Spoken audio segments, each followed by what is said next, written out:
Imagine a building that is unquestionably ancient, yet the physical wood it's made out of is barely 2 decades old. Welcome to This Explainer. Today, we are exploring a mind-bending architectural and philosophical mystery straight out of Japan.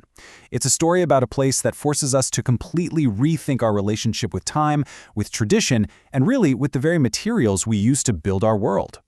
So let's dive right into this massive paradox.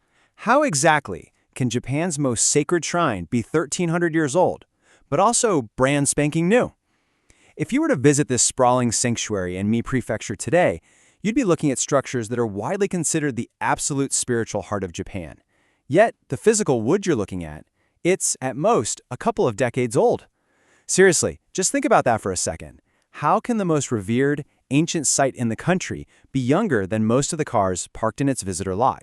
Well, the answer to our paradox lies in a ritual called Shikinen Sengu.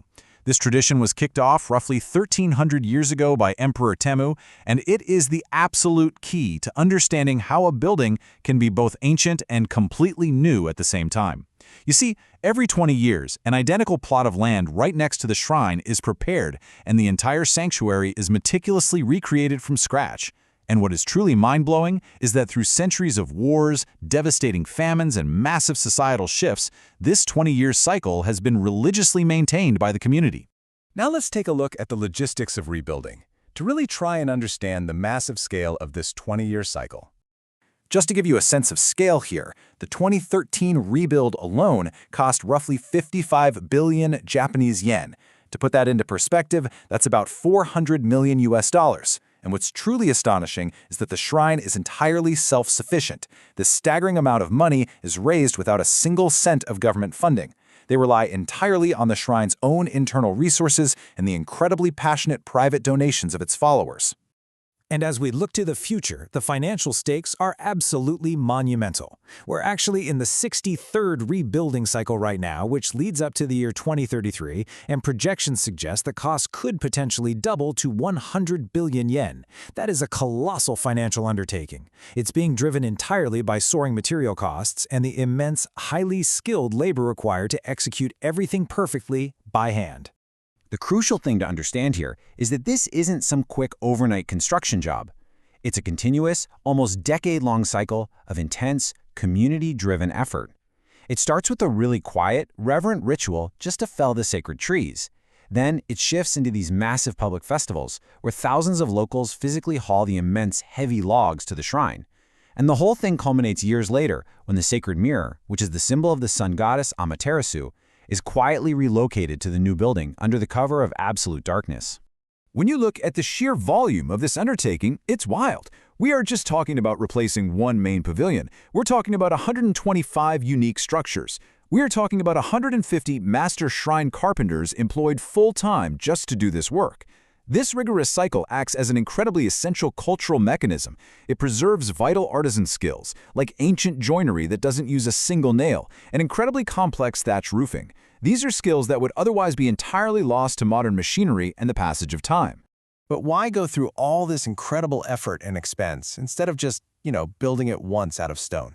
That brings us to preserving the intangible and transferring the soul of the shrine. Because get this, when they rebuild Ise Jingu, they don't just replace the wooden walls and the roof. Every single item inside is remade entirely from scratch. We're talking down to the incredibly detailed clothing for the deities, the grand hall furnishings, and over 700 unique ceremonial tools and treasures.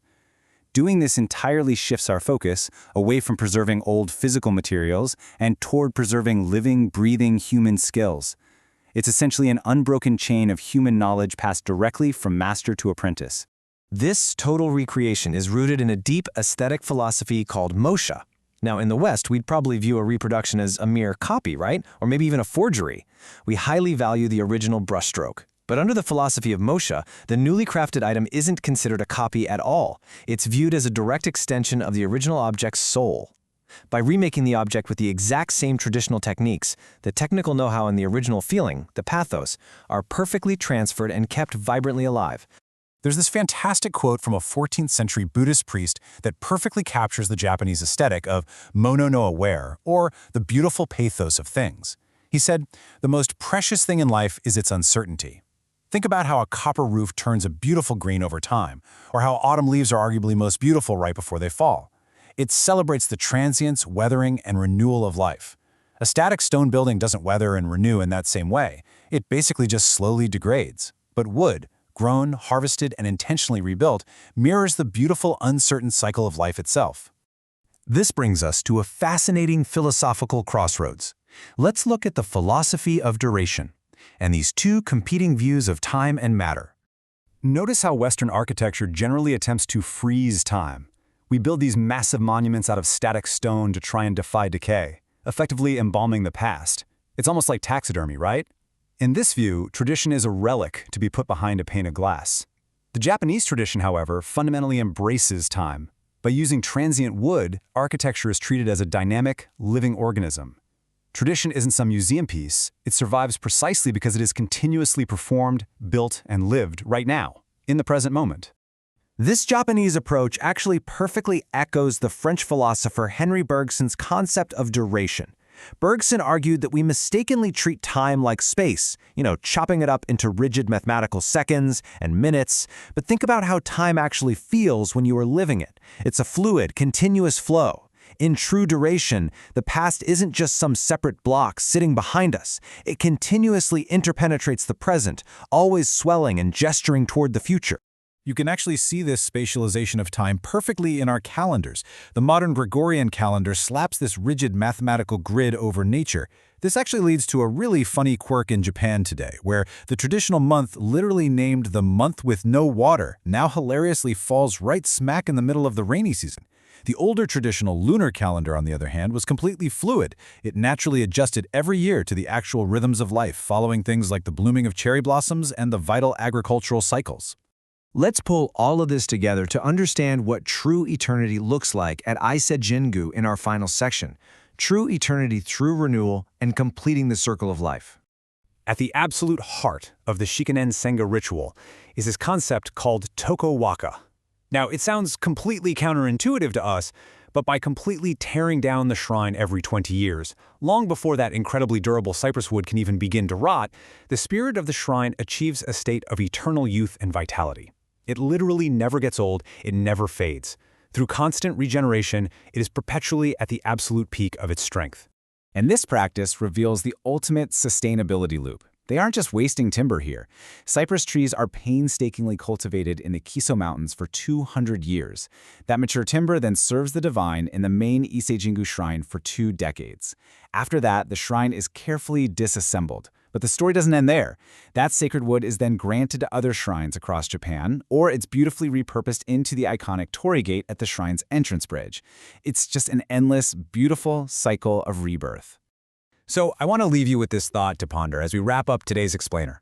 If authenticity isn't found in preserving original materials, does true eternity actually live within the process of constant renewal? Perhaps the only way to truly make something last forever is to continuously let it go and rebuild it anew. By letting go of the physical wood, Ise Jingu has preserved its soul, its craftsmanship, and its community for over a millennium. Thank you so much for joining me on this deep dive, and I really hope this changes how you look at the buildings and the traditions all around you.